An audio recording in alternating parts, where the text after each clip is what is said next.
Assalamualaikum warahmatullahi wabarakatuh. Perkenalkan, nama saya Ade Lilian. Saya adalah salah satu calon guru penggerak Angkatan 5 tahun 2022 dari SD 016 Tandun, Kecamatan Tandun, Kabupaten Rokan. Hari ini saya akan melakukan kegiatan wawancara yang berhubungan dengan modul 3.1, yaitu pengambilan keputusan berbasis nilai-nilai kebajikan sebagai pemimpin.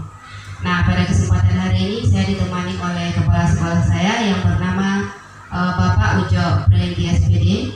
Beliau telah bertugas di sekolah ini sejak Juli 2022. Berikut penampilan wawancara kami. Selamat menyaksikan. Selamat pagi Bapak Ujo.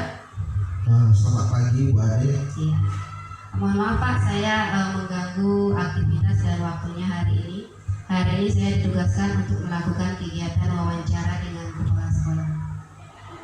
Yang ingin saya tanyakan nih Pak, selama ini kan Bapak sudah menjadi kepala sekolah di berbagai jenjang sekolah yang mulai dari SD dan SMP. Tentunya akan muncul beberapa kasus, baik itu kasus yang berbentuk dilema etika ataupun kasus yang berbentuk rujukan moral. Nah, yang ingin saya tanyakan Pak, bagaimana kira-kira Bapak dapat mengidentifikasi kasus-kasus yang merupakan jenis dilema etika atau rujukan moral? Begini, untuk dilema etika itu sepanjang waktu tetap ada. Ini akan terdapati atau akan dijumpai oleh baik guru maupun kepala sekolah. Jadi kebetulan saya di sini baru dalam keadaan tidak terlalu lama, tetapi di semua sekolah itu saya membandingkan dilema etika itu masih tetap ada, karena ini adalah pilihan antara yang benar dengan yang benar. Kalau saya lebih setuju ke rujukan moral, bisa kita membuat pilihan antara benar dan salah. Jadi begitu aja untuk dilema etika ini. Karena fokus wawancara kita hari ini adalah dilema etika Pak, fokus wawancara kita hari ini adalah dilema etika. Ada nggak Bapak menemukan selama ini contoh kasus dilema etika yang pernah Bapak temui selama menjabat sebagai kepala sekolah? Tetap ada. Ini dilema etika ini bisa kita contohkan di antara dari jumlah majelis guru. Mereka mempunyai emosional, mempunyai permasalahan tersendiri. Itu tetap ada yang saya jumpai, tapi secara garis besar mungkin saya contohkan dilema etika ini seperti kita memberikan nilai kepada anak yang nilainya sama tetapi mungkin moralnya berbeda. Jadi di situ kita akan menengok atau menggali lagi bagaimana kita untuk menyelesaikan ini. Tetapi yang dilema etika ini tetap akan ada di sekolah manapun. Itu ada Pak. Iya. Nah, selama ini Pak, bagaimana Bapak menjalankan pengambilan keputusan di sekolah Bapak? Terutama nih untuk kasus-kasus di mana ada dua kepentingan yang sama-sama benar dan sama-sama mengandung nilai kebajikan. Kalau saya soal istiharul nanti akan memakan waktu lama. Ya. Itu salah satunya. Tetapi untuk mencari penyelesaian masalah ini, biasanya saya lakukan yang pertama itu memahami atau menyaring dulu permasalahannya. Ya, kita cari dulu informasi, baru endingnya nanti terakhirnya akan membuat keputusan. Walaupun nanti keputusan itu akan kita mengorbankan mungkin tak ada teman dekat, saudara atau satu suku, tetapi kita tetap memegang prinsip dengan aturan sekolah. Aturan sekolah artinya yang risikonya lebih ringan ya Pak? Ya, betul. Nah, untuk langkah-langkah atau prosedurnya Pak, seperti apa yang bisa Bapak lakukan selama ini? Langkah-langkah sama seperti saya sampaikan tadi. Yang pertama, kita mengenal dulu permasalahan itu apa. Karena apa? Ada sebab dan akibatnya. Apa penyebabnya? Bagaimana ini terjadi? Dan nanti setelah saya paham akan permasalahan itu dan juga akan mencari informasi-informasi, disitulah saya membuat keputusan nanti mencari keputusan itu yang seadil-adilnya, yang intinya mungkin nanti kalau dia nanti akan dirugikan tidak terlalu banyak, tetapi tetap kita mencari keputusan dan mempertimbangkan untuk masa yang akan datang. Mungkin salah satu contoh dengan anak didik, umpamanya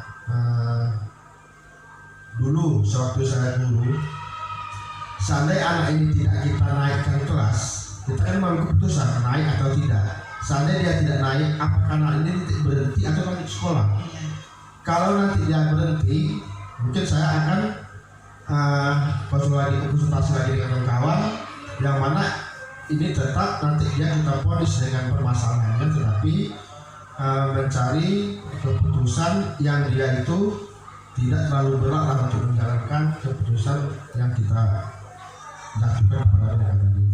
Berarti mengutamakan simpati ya Pak ya? Simpati, kekeluargaan, kasih sayang, itu seperti itulah masalah. Hal-hal apa saja yang selama ini Bapak anggap efektif dalam pengambilan keputusan pada kasus-kasus human etika?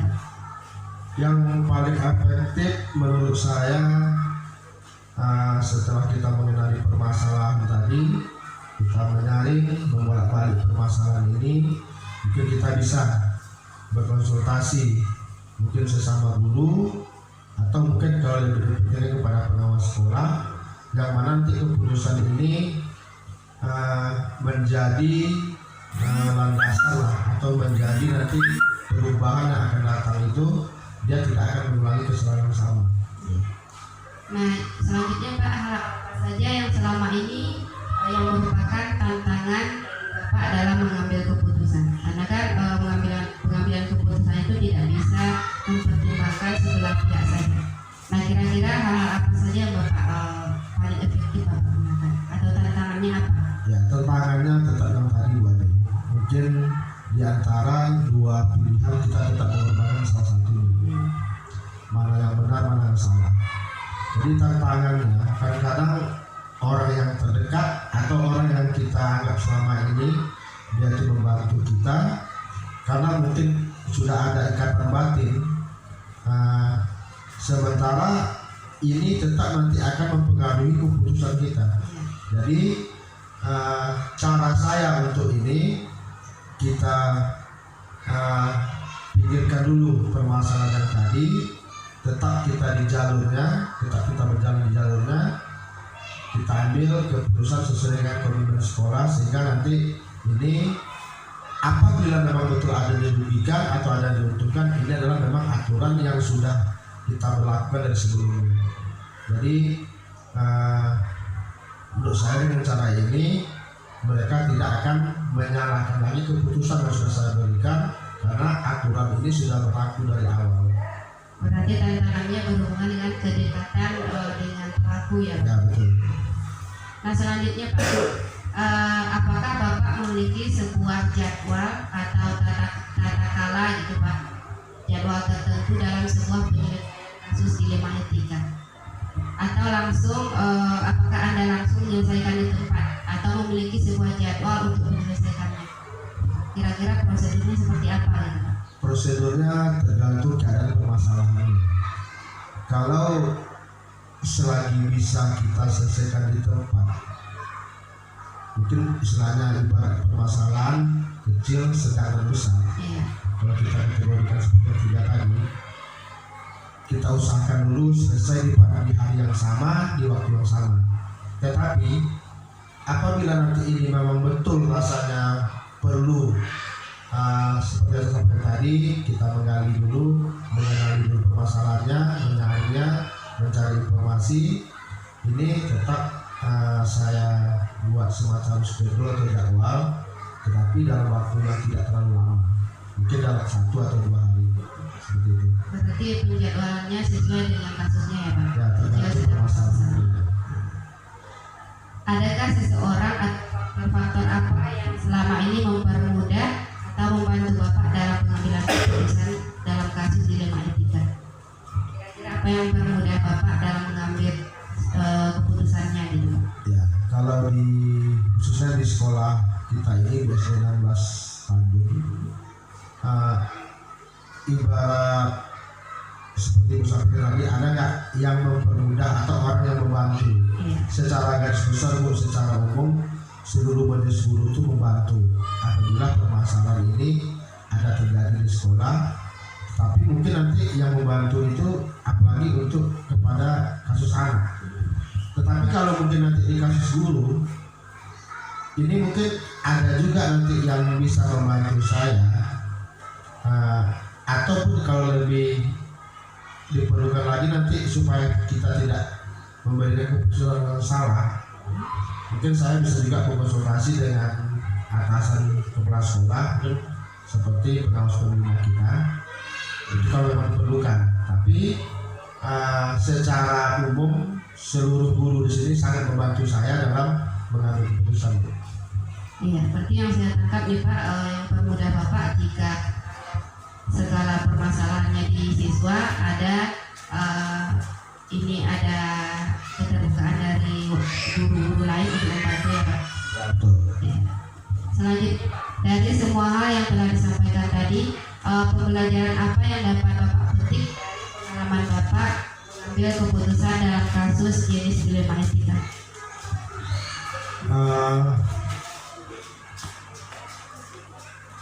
Sama Bu, seperti yang tadi, tergantung dengan jenis permasalahannya. Satu yang saya catat dalam permasalahan ini, apabila terjadi dilema etika ini, baik mungkin di lingkungan anak didik atau guru, jangan sukar untuk bertanya atau jangan malu untuk bertanya, untuk mencari informasi itu, yang mana tujuannya jangan kita beranggapan mungkin kalau saya banyak bertanya nanti anggapan mereka itu wawasan saya, atau nanti jangan-jangan nanti mereka beranggapan kita tidak mampu menyelesaikan masalah. Tetapi dengan tujuan kita tadi, semakin banyak informasi yang kita dapat dalam permasalahan itu, kita akan lebih mudah lagi membolak-balik permasalahan ini. Kita tahu lah Bu, apa penyebabnya, apa akibatnya, karena pasti ada sebab akibatnya. Mungkin kalau di anak mungkin dari segi faktor di rumah orang tua, faktor ekonomi, dan masalah sosialnya. Kalau di sekolah ini mungkin itu kalau antara guru, menurut saya ini ada tapi sedikit sekali menurut saya ini. Jadi catatan saya pribadi, kita cegah dulu dilema etika ini Bu, mungkin dengan cara kita selalu membuat keakraban. Mungkin seperti salah satu program sekolah kita, sekali sebulan kita duduk bersama, sehingga apabila komunikasi ini berjalan seluruh guru, saya yakin dilema ini tak akan terjadi, karena kita sudah akrab, sudah dekat, dan kita mungkin akan selalu terbuka. Jadi itu saya. Baik, nanti dari yang saya tangkap nih Pak, pembelajaran yang Bapak petik yaitu membangun komunikasi yang lebih baik dan lebih aktif lagi ya Pak. Nah, seandainya nih Pak, di masa depan Bapak mengalami kasus jenis dilema etika, bagaimana rencana Bapak dalam mengambil keputusan tersebut? Dalam mengambil keputusan permasalahan dilema etika ini Bu, ya tetap saya akan melibatkan kawan-kawan guru, karena sudah barang pastilah antara satu orang dengan 2 atau 3 orang yang memikirkan permasalahan itu akan lebih cepat dan lebih baik keputusannya. Jadi karena kita sudah ada tupoksi masing-masing, saya juga ada catatan sendiri untuk guru-guru yang bisa saya bawa komunikasi tentang permasalahan ini, dan saya tetap akan melibatkan mereka guru di sekolah supaya permasalahan itu selesai dengan keputusan tidak ada untung dan tidak ada merugikan. Apalagi seandainya kepala sekolah itu Bapak Ibu dia berada jauh dari lingkungan sekolahnya, jadi mungkin secara kekeluargaan, secara sosial, secara faktor apapun mungkin ada keterbatasan dia mengenalinya itu. Jadi dia butuh informasi yang lebih banyak tentang menyelesaikan tadi dengan catatan mungkin nanti informasi itu yang betul-betul fakta sesuai dengan kenyataannya. Jadi seperti itu, Pak. Ya, berarti yang saya tangkap nih Pak, rencana Bapak ke depan nih yang pertama identifikasi masalah dulu lebih baik melalui komunikasi aktif ya Pak. Kemudian memutuskannya sesuai dengan kesepakatan. Oke. Terima kasih Pak sudah menemani kegiatan wawancara saya pagi hari ini. Mudah-mudahan kegiatan kita ke depan berjalan dengan lancar. Selamat pagi Pak Edi. Selamat pagi, assalamualaikum warahmatullahi wabarakatuh. Waalaikumsalam warahmatullahi wabarakatuh. Bagaimana Bapak dapat mengidentifikasi kasus-kasus yang merupakan dilema etika atau rujukan moral? Baik, terima kasih Bu Ade. Dilema etika ini kan memang situasi sulit yang harus kita ambil. Cuma saya dalam mengidentifikasi masalah ini ada beberapa hal yang diperhatikan. Yang pertama tentu masalah peserta didik. Iya. Peserta didik ini kan beragam, mulai dari suku, ras, agama, dan seterusnya. Kemudian juga setelah itu kita identifikasi dulu masalah guru dan tenaga pendidikan yang ada di sekolah. Kemudian masalah dukungan dari keuangan dan sumber daya. Kemudian yang lebih penting mungkin hubungan sekolah ini dengan pihak di luar sekolah. Jadi kira-kira itulah yang harus diinvestigasi dulu sebelum kita membahas kasus pendidikan. Demikian. Ya, yang saya tangkap berarti Bapak mempertimbangkan dengan guru, dengan lingkungan sekolah juga ya Pak? Ya. Oke. Bagaimana Bapak menjalani pengambilan keputusan dari sekolah Bapak gitu? Iya baik. Mungkin Karena kan dalam kasus tadi saya baca itu berhubungan dengan dilema etika ya Pak, antara kita menindak dia dengan peraturan sekolah atau mempertimbangkan dia dengan keadaan keluarganya ya Pak? ya, yang pertama saat mendapat kabar seperti itu tentu saya sampaikan dulu kepada kawan-kawan guru di sekolah, termasuk kepala sekolah. Jadi itu awalnya saya mencari informasi itu betul atau tidak. Kemudian kami panggillah untuk memastikan ini, kami tanya kepada orang tua, ternyata itu betul. Itu. Prosedur pertama berarti Bapak lakukan pemanggilan orang tua. Ya, kita mencari informasi yang dekat itu kan keluarga ke orang tua. Iya. Jadi kita cari dulu informasi kepada orang tua, kita panggil ibu ini, saya masih ingat itu sambil menangis menyampaikan masalah. Gitu aja. Berarti tindakan selanjutnya setelah pemanggilan ada lagi Pak yang dilibatkan untuk penyelesaian masalah seperti itu? Setelah kita dapat masalah seperti itu, kembali tadi kita sampaikan kepada kepala sekolah. Ya, waktu itu saya masih ingat kita sempat musyawarah sebentar memperjelas masalah ini. Akhirnya karena kasus ini kan sudah sampai kepada kepala sekolah, Iya. saya juga minta tolong waktu itu, dan buntutnya itu ada bapak kepala sekolah ini ya dalam tanda kutip dikejar-kejar mereka oleh wartawan Ya. ya dari PNS. Gitu. Nah, artinya kan dalam prosedurnya dimulai dari pemanggilan orang tua, Ya. melakukan diskusi dan rapat dengan Ya, dengan kepala sekolah. sekolah. Ada nggak Bapak melakukan tindakan di atasnya lagi yang lebih berwenang memutuskan keputusan tersebut? Nah, sekolah. Nah, selanjutnya nih Pak, hal-hal apa saja yang selama ini Bapak anggap paling efektif dalam pengambilan keputusan dalam jenis kasus-kasus dilema etika? Baik, mungkin saya mulai dari langkah dulu ya. Langkah hal ini karena bagi saya ini hal yang pertama, ya artinya kita perlu berpengalaman lah dalam memecahkan masalah seperti ini. Langkah yang kita lakukan kemarin sebetulnya ini berita ini benar salah atau memang antara benar dan salah, itu pertama. Kemudian itu tadi kita perjelas faktanya, kita panggillah keluarga terdekat itu orang tua, dan kebetulan ini kan ayahnya sakit ya, jadi orang tuanya dalam hal ini ibunya lah yang kita panggil, kita minta konfirmasi. Kemudian setelah itu inilah kita musyawarahkan gimana kira-kira nih opsi terbaiknya seperti apa.